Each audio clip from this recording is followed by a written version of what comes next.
Di sini saya akan membahas mengenai materi perdagangan internasional. Materi pertama, definisi perdagangan internasional. Perdagangan berasal dari kata dagang yang menurut Kamus Lengkap Bahasa Indonesia berarti kegiatan menjual dan membeli. Sehingga perdagangan internasional adalah kegiatan transaksi dagang antara satu negara dengan negara lain, baik mengenai barang ataupun jasa-jasa guna untuk memenuhi kebutuhan dalam negeri dan untuk mendapatkan keuntungan yang lebih. Meskipun perdagangan internasional telah terjadi selama ribuan tahun, dampaknya terhadap kepentingan ekonomi, sosial, dan politik baru dirasakan beberapa abad belakangan. Perdagangan internasional pun turut mendorong industrialisasi, kemajuan transportasi, globalisasi, dan kehadiran perusahaan multinasional. Materi kedua yaitu manfaat perdagangan internasional. Menurut Sadogo Sukimo, manfaat perdagangan internasional ada beberapa, diantaranya sebagai berikut. A. Menjalin persahabatan antar negara. B. Memperoleh barang yang tidak dapat diproduksikan di negara sendiri. C. Memperoleh keuntungan dari spesialisasi. D. Memperluas pasar dan menambah keuntungan. E. Transfer teknologi modern.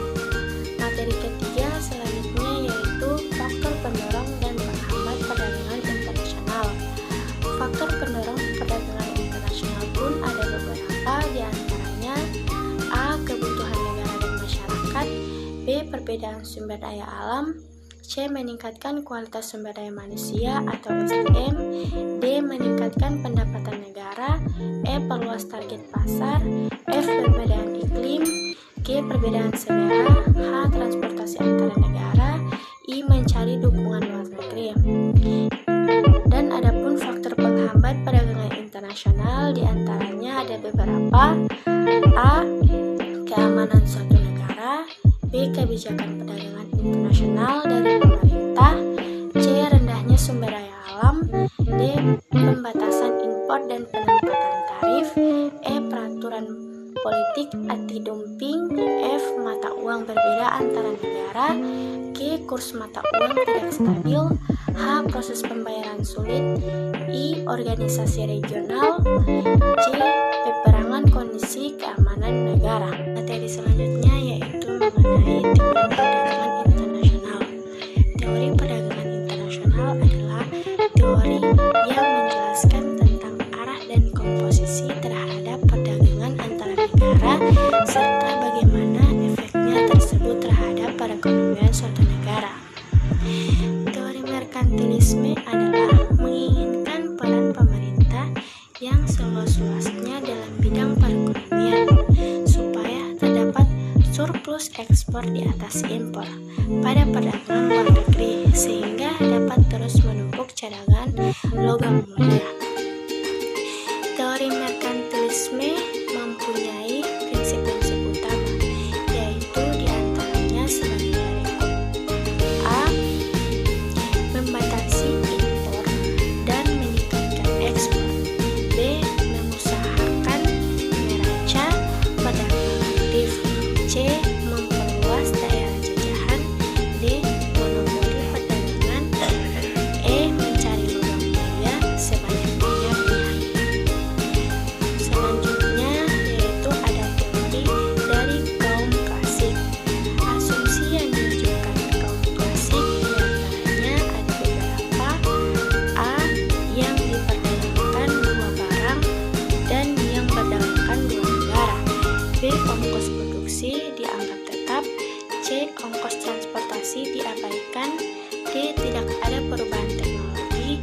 E. Teori nilai berdasarkan tenaga kerja. F. Faktor produksi bebas bergerak di dalam negeri tetapi tidak dapat melampaui batas negara. G. Adanya persaingan di pasar barang dan pasar faktor produksi. H. Distribusi pendapatan tetap. Materi kelima yaitu membahas mengenai kebijakan perdagangan internasional. Meluasnya hubungan perdagangan internasional antar negara dapat mematikan industri dalam negeri yang baru tumbuh.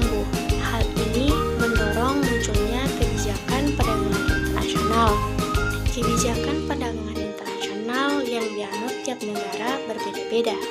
Ada negara yang menganut kebijakan perdagangan bebas atau free trade, ada pula yang menganut kebijakan perdagangan proteksionis atau perlindungan. Berikut ada beberapa kebijakan perdagangan internasional tersebut. Yang pertama, ada kebijakan perdagangan bebas. Kebijakan perdagangan bebas adalah kebijakan perdagangan yang menginginkan kebebasan dalam perdagangan, sehingga tidak ada rintangan yang menghalangi arus produk dari dan keluar negeri.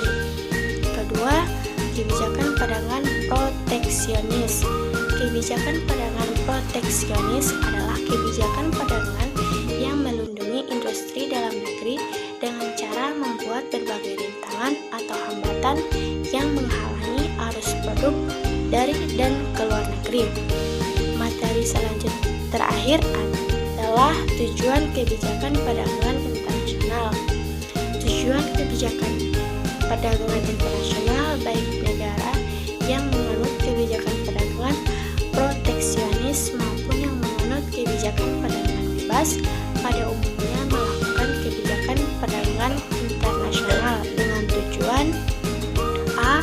Mengandalkan ekspor dan impor setiap negara dapat menggunakan kebijakan perdagangan internasional untuk mengendalikan ekspor dan impor.